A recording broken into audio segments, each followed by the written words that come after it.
В эфире новости, в студии Анастасия Кобызева. Здравствуйте. Вот главные темы.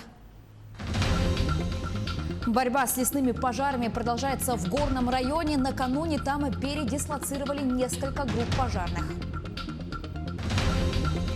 Жительница Усть-Маи после общения лжесотрудником банка лишилась 20 тысяч рублей. Как не стать жертвой киберпреступников? Национальные имена в моде, об их происхождениях в этом выпуске.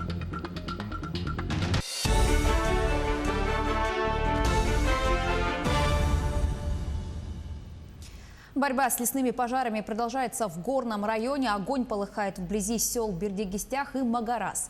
Накануне специалисты регионального отделения авиалесоохраны совершили облет территории района и перебросили несколько групп пожарных в очаги возгорания лесного массива. С какими проблемами сталкиваются огнеборцы, в материале Дмитрия Тымырова. Рабочий день специалиста авиалесоохраны начинается с утренней планерки. Это необходимое мероприятие, так как здесь не только озвучивают данные по пожарам, но и дают установку на день. Специалисты регионального отделения совершили облет по территории Горного района, посмотрели очаги возгораний и перевезли продукты питания огнеборцам. По словам ребят, которые непосредственно занимаются борьбой с огненной стихией, жаркие дни лета, которые стояли последние 2 недели, усложнили работу. У вас особенность своя, жара. Нам тяжело по жаре работать, а так же, как и у нас, копаем, отжигаем, работаем своим. А прибыло у нас все, 60 человек, сейчас перебрасывают нас на другой пожар, работать своим. Пожары здесь сложные, но душем получается, работа идет. А сколько здесь пробыли, сейчас куда направляетесь? Пробыли со 2 июля, находимся в вашем регионе. Также, по словам старшего летчика-наблюдателя, работа усложняется тем, что здесь работает лишь одна техника. Там на этом пожаре работает дополнительно еще трактор ДТ-75. Ну, конечно, идет очень медленно.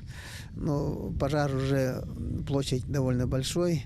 Одного трактора, конечно, явно мало. Но тем не менее, если посмотреть масштабы, пройденные огнем, в Горном районе количество пожаров существенно уменьшилось. Специалисты отделений авиалесоохраны из других субъектов России, которые прибыли сюда для помощи в борьбе с огнем, за это время действительно проделали большую работу, несмотря на трудности. Между тем, сегодня региональной диспетчерской службе лесного хозяйства каждый день фиксируют новые очаги возгорания лесных массивов республики. Особенно пик таких возгораний приходится после сухих гроз. 24 лесных пожара в день – это очень много для нас, потому как личный состав уже почти месяц работает в довольно-таки напряженных условиях. Также здесь сообщили, что сегодня на территории 24 районов Якутии установлены камеры видеонаблюдения, с помощью которых мониторят населенные пункты и фиксируют новые очаги возгорания. Мы сейчас наблюдаем порядка 24 камер, которые находятся вблизи населенных пунктов в нескольких районах. Это пилотный проект. В этом году он заработал. Уже по результатам этих наблюдений было обнаружено 2 лесных пожара вблизи населенных пунктов. Это в Верхневилюйске и в Магарасах. Также мы по этим камерам отслеживаем еще и задымленность территории. Имеется или не имеется задымленность вблизи населенных пунктов, там, где они установлены. Напомним, в Якутии со 2 июля действует режим чрезвычайной ситуации регионального характера из-за сложившейся обстановки с лесными пожарами. Дмитрий Тымыров, Георгий Григорьев, Горный Луз. 51 новый случай коронавируса выявили в Якутии за сутки. Об этом сообщает региональный оперштаб. География следующая. 38 заболевших в Якутске, 2 в Алданском районе, по 4 в Булунском и Мегино-Кангаласском, 3 в Ленском районе. 1 пациент с коронавирусной инфекцией скончался. Выздоровели 79 человек. В лаборатории республики провели 2807 исследований на коронавирус.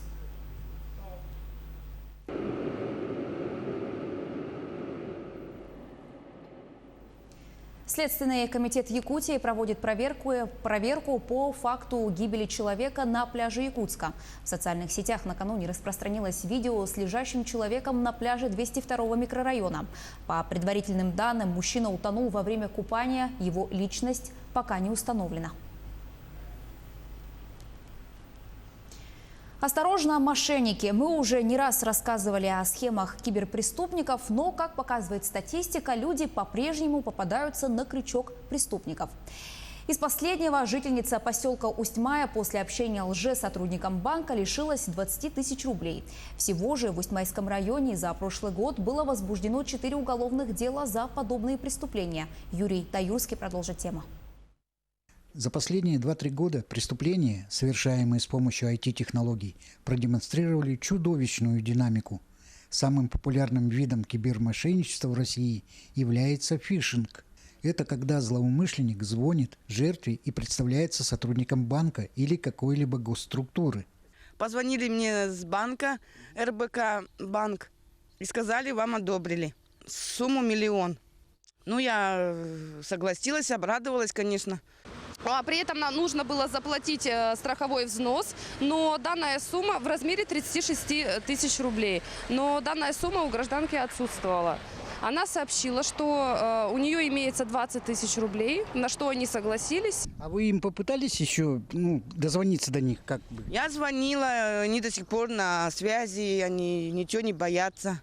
Кроме того, хищение денежных средств у потерпевших совершается под предлогом разблокировки банковских карт, направления СМС-сообщений о выигрыше, для получения которого необходимо перевести денежные средства на указанный абонентский номер. Но я сталкивалась тоже с мошенниками. Мне позвонили, сказали, что по номеру телефона я выиграла автомобиль. Потом сказали налог платить, там банковские эти отправляли, туда деньги перекидывать каждый божий день. И потом, я отправляла там несколько сумму. Давно это было, конечно, сейчас смешно, но было дело. Мошенничество, как вид преступности, опасен не меньше, чем грабежи и разбои. Потерпевший в силу субъективных и объективных причин безоружен перед мошенниками, которые, в отличие от грабителей, обезоруживают потерпевшего не физически, а морально. Сообщение было с Хабаровска или откуда ли. Сказали, что сын попал в аварию и срочно нужны 85 тысяч. Но я, как любая мама, сразу-то... Потом дети-то меня остановили. И слава богу. Основной проблемой, связанной с раскрытием преступлений указанной категории, является то, что лица, звонящие на телефоны потерпевших, как правило, находятся на территориях других субъектов Российской Федерации. За 12 месяцев 2019 года возбуждено 4 уголовных дела, а по итогам первого полугодия 2020 года возбуждено 1 уголовное дело следственными органами отделения МВД России по Усть-Майскому району. Так что, люди, не попадайтесь, как я попалась мошенникам. И верните, пожалуйста, мои деньги, если ты меня увидишь на экране. Факты мошенничества в различных сферах жизни стали распространенным явлением. Многие преступники поняли, что для получения незаконного обогащения надежнее действовать не силой, а хитростью. Поэтому предупредите своих родных и близких элементарно для того, чтобы сохранить их и свои нервы. Стресса нам каждый день и без этого хватает. Юрий Таюрский, поселок Усть-Мая. Переходим к другим темам. Национальные имена всегда были не просто предметом гордости народа, но и отражением культурного кода того или иного этноса. А об именах и их происхождениях в материале Айсены Бурнашовой. Книга якутских имен по датам рождения. И мои родители решили назвать как раз-таки по этой книге и дали мне чудесное имя Аина, которое означает «дочь Бога». Аина родилась в Анабарском Улусе и уже 6-й год живет в Петербурге. Редкое для города на Неве имя Аина носит гордо, хоть и признается, что чувствует определенную ответственность. Ты должен знать якутский язык, ты должен знать какую-то хотя бы маленькую историю про Якутию, да, или даже про свою родину. Поэтому лучше давать якутские имена, тогда у ребенка у самого какая-то ответственность появится внутри себя. Национальные имена имеют значение не только для их обладателей, но и в целом для культуры и языка. Эксперты отмечают, имена – это источник и лингвистических, и историко-культурных знаний.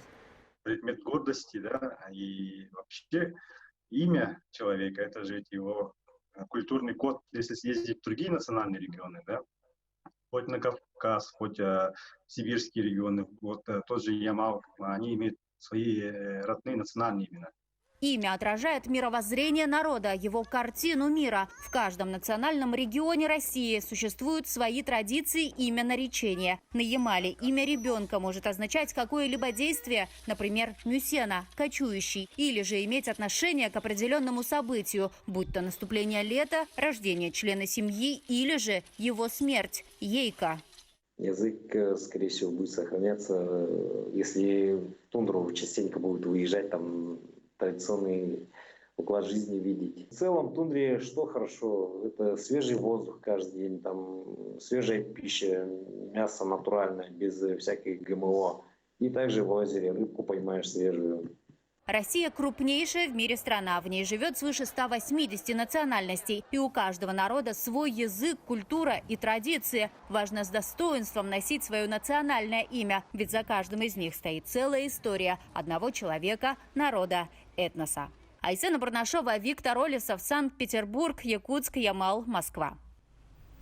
В Новосибирском зоопарке 3 самки манулов принесли потомство. На свет появилось 16 котят. Сейчас им около месяца, и они уже начали выходить на прогулки. Биологам удалось добиться высокой выживаемости котят-манулов в сибирском зоопарке. Все дело в вакцинации, специальных препаратах как для самок, так и для малышей, а также в строгом ветеринарном сопровождении всех этапов жизни. За более чем 20 лет в Новосибирском зоопарке родилось 64 детеныша манулов, которые живут в зоопарках по всему миру. По данным Русского географического общества, за последние 15 лет сибирский манул, животное размером с домашнюю кошку, практически истреблен в открытых степях.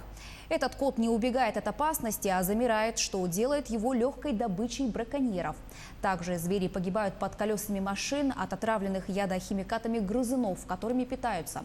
К 2000 году в дикой природе сохранилось менее 4000 кошек, и они полностью исчезли в Каспийском регионе и в Китае. Пенсионер Чен Сань Юань из Синьбэя стал интернет-сенсацией после того, как в сети появились кадры, на которых он едет на велосипеде и одновременно играет в Pokemon Go на десятках смартфонов. Первое подобное видео с 71-летним Ченом, которого знают под псевдонимом «Дедушка покемонов», появилось в интернете в 2018 году. На тех кадрах он ловил покемонов одновременно на 6 смартфонах. Со временем Чен увеличивал число устройств для игры, и сейчас он использует уже целых 64 смартфона.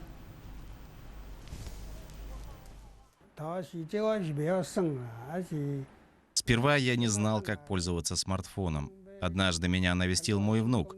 Он взял меня за руку и привел в парк неподалеку, сказав, что попытается найти Покестоп, возобновляемое хранилище бонусов в игровом инвентаре в игре Pokemon Go. Таким образом, я узнал об игре Pokemon Go. Я видел, что мой внук с легкостью ловит покемонов, поэтому я подумал, что тоже смогу играть в эту игру. Мой сын узнал, что я хочу играть в нее, поэтому он купил мне смартфон на день рождения. Он помог мне загрузить игру. Я начал играть на одном телефоне, но постепенно дошел до того количества телефонов, которые имею сейчас. Когда бы Чен не поехал на своем специально оборудованном для игры велосипеде в поисках покемонов в соседний парк, он точно знает, что вызовет своим появлением много улыбок, даже если он не поймает ни одного покемона. К этой минуте у меня пока вся информация. Оставайтесь с нами.